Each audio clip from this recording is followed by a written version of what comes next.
guys, what's up guys to the video. In this video, you guys a spoiler review and breakdown of Moon Knight episode 2. If you guys are new in here, I do weekly reviews for Moon Knight as well as covering all things movies and TV shows as well as trailer reactions and such. So if you are new in here and enjoy all that type of content, make sure to subscribe and notifications so you don't miss any time of the video or go live. Both of us more time. Let's get right into it. So Moon Knight episode 2. I genuinely love this episode. Just as a whole in the episode, I do want to say that I think this one was the most exposition heavy out of the first and second episode. And I think that's great because a lot of the Marvel shows kind of kept us in the dark for a very long time. They give us slight explanation, but still didn't give us enough for me to actually be completely invested into the story for the story alone. For example, WandaVision left us in the dark for the entirety of the show, and at the very end they explained a bunch of stuff. Whereas here in this episode alone, they explained so much regarding Khonshu, Arthur, what Arthur's motive is, trying to kind of free this Egyptian goddess and stuff like that. Like a lot of exposition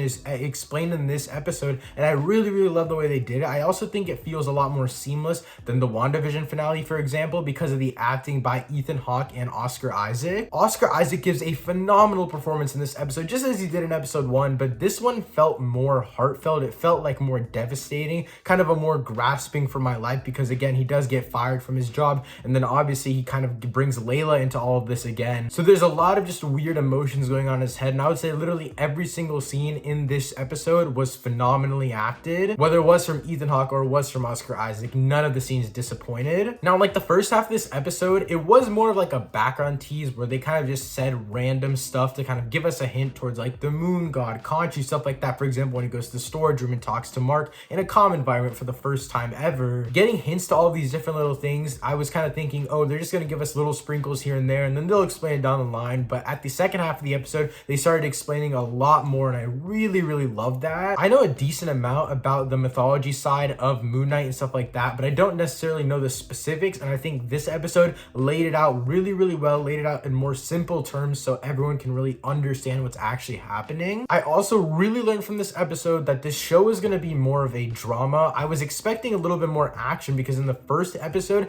they showed just enough action to keep me intrigued on that side of things, but this episode truly dove into the drama aspect with introducing Layla and introducing her backstory with Mark Spector and stuff like that. And we really didn't get any action until like the end of the episode, and even then it wasn't anything crazy. I thought the action was good in this episode, but it's not like it's the headlining thing, whereas the marketing did outline the action a lot. The show itself doesn't really do that, but I don't really mind that. I actually enjoy this more dramatic feel. I think one thing that another show like Daredevil does really well is it blends drama and action really well, but those are full 1 hour episodes, 13 episodes in a season. This episode was 53 minutes, so let's just round and say about 50 minutes per episode, 6 episodes only. So if I had to choose whether between we're going to lean more into the dramatic side or the action side, especially for a character like Mark Spector, Moon Knight, I would really just love more of a drama show because it's basically his personalities fighting each other, and by the end of the episode, we learn that Mark has actually been stuck inside and he needs to be out there, and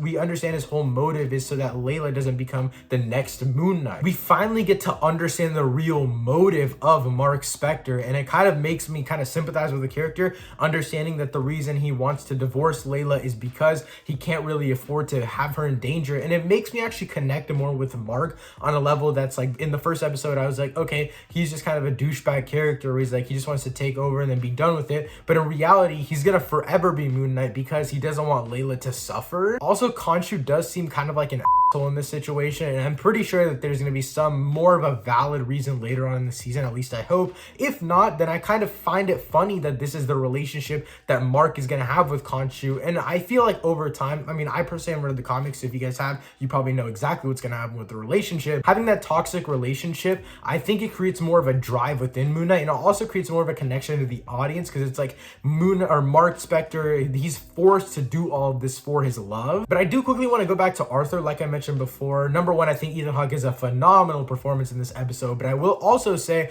I love how he kind of sympathizes with Steven and how he's kind of painting Khonshu in a bad light. And it was so interesting to me that Arthur was once an avatar for Khonshu. I had no idea about this. I'm not sure how much this is explored in the comics, if this is even comic accurate at all, but I really like this because it creates a connection between Khonshu, Arthur, Steven, and Mark. Having all of these different things come together together and all being connected by Khonshu, even Arthur, which I did not expect at all. I think it adds so much tension to the whole thing because now Steven can even relate with Arthur because Arthur has gone through the same mental battles, I guess. But now moving on, like I mentioned before, Mr. Knight is introduced in this episode.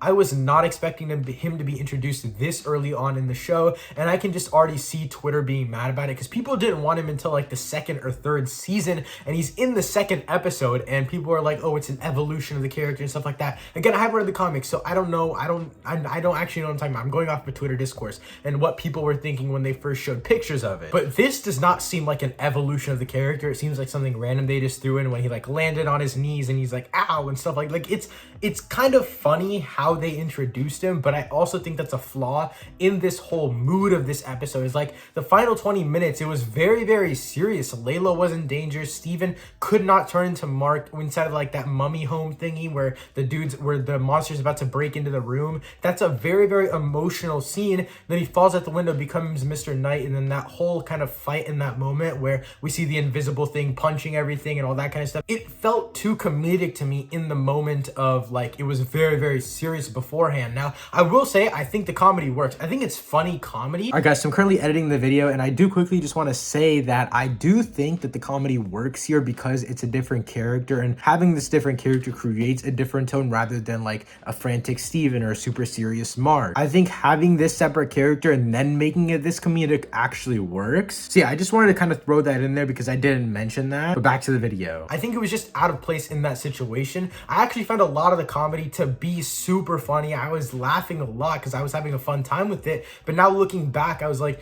that beginning part was so emotional where he couldn't turn into Mark, and then they kind of went off the rails with it. And they did gather themselves again when he turns back into Mark, obviously looking into the bus. He becomes Moon Knight, sorry. And then he chases down the monster and then puts him like through this like pole thing and absolutely like disintegrates him, which is really, really cool. The visual effects in this show are good, by the way. I don't think they're anything phenomenal. I think WandaVision, Loki, even Hawkeye, I think all the effects have been better in the shows. I don't know why this one's feels like a little bit of a downgrade. But in terms of quality, I will also say this show is shot really, really well. But that's kind of besides the point of what I'm talking about. I think the action at the end of this episode was really good. It felt like they could have done more with it. And this episode is already 53 minutes. They're probably already stretching out what time they could do. But I really just wish they maybe cut down a little bit of the exposition part, kind of left a little bit of that to the unknown and added a little bit of action at the end, because I feel like that's the build up at the end of both of these episodes, and then the action kind of goes away really fast. But I was not expecting this episode to end how it did. And like I mentioned really early in this video, Mark fully takes over Steven's body. So now going into episode 3, we're actually going to be following Mark instead of Steven, and I'm very, very excited about this.